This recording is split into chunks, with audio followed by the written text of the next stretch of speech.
खबर info, India's fastest growing web channel. नमस्कार, मैं हूं आपके साथ मुबश्शरा। स्वागत है आप सभी का खबर धर्म में। आज 25 अप्रैल को आदि शंकराचार्य की जयंती है। हिंदू पंचांग के अनुसार हिंदुओं के सबसे बड़े धर्माचार्य आदि शंकराचार्य का जन्म 788 ईस्वी में वैशाख माह के शुक्ल पक्ष की पंचमी तिथि के दिन दक्षिण भारत के नंदबुद्री ब्राह्मण के कुल में हुआ था। आदि शंकराचार्य को मात्र 8 वर्ष की छोटी आयु में सभी वेदों का ज्ञान प्राप्त था। हिंदू धर्म की पुनर्स्थापना करने वाले आदि शंकराचार्य का जन्म दक्षिण भारत के काल्टी नामक गांव में नंबूदरी ब्राह्मण परिवार में जन्म हुआ था। नंबूदरी ब्राह्मण वंश के लोग आज भी बद्रीनाथ के मंदिर में रावल होते हैं। इसके अलावा ज्योतिष मठ के शंकराचार्य की गद्दी पर नंबूदरी ब्राह्मण ही बैठते हैं। आदि शंकराचार्य बचपन में ही बहुत प्रभावशाली थे।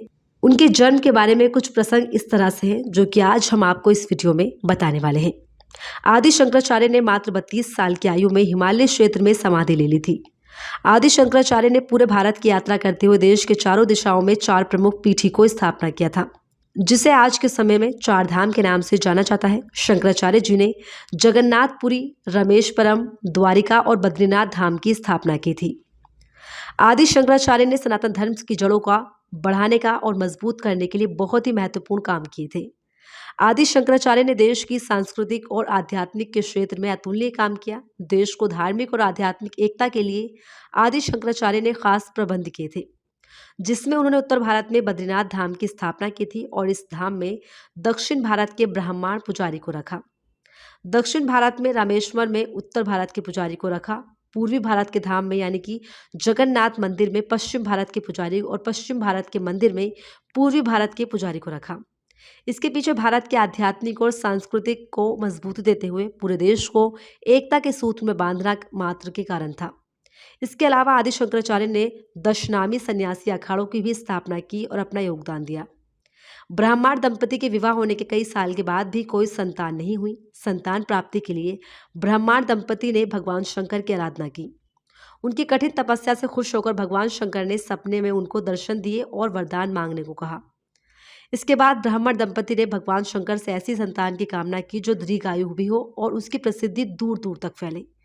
तब भगवान शिव ने कहा कि ये तो तुम्हारी संतान दीर्घायु हो सकती है या फिर सर्वज्ञ। जो दीर्घायु होगा वह सर्वज्ञ नहीं होगा, और अगर सर्वज्ञ संतान चाहते हो तो वह दीर्घायु नहीं होगा।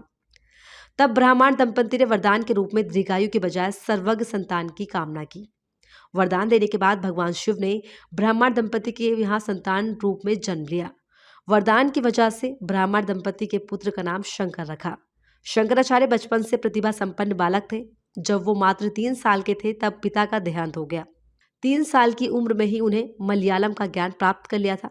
8 साल की उम्र में उन्हें वेदों का पूरा ज्ञान हो गया था और 12 वर्ष की उम्र में शास्त्रों का अध्ययन कर लिया था। 16 वर्ष की अवस्था में 100 से भी ज्यादा ग्रंथों की रचना कर चुके थे। बाद में माता की आज्ञा से वैराग्य धारण कर लिया था। मात्र 32 साल की उम्र में केदारनाथ में उनकी मृत्यु हो गई। आदि शंकराचार्य ने हिंदू धर्म का प्रचार प्रसार के लिए देश के चारों कोनों में मठों की स्थापना की थी, जिसे आज शंकराचार्य पीठ कहा जाता है। तो फिलहाल इस वीडियो में इतना ही। ऐसे ही तमाम वीडियोस के लिए बने रहिए हमारे साथ। नमस्कार।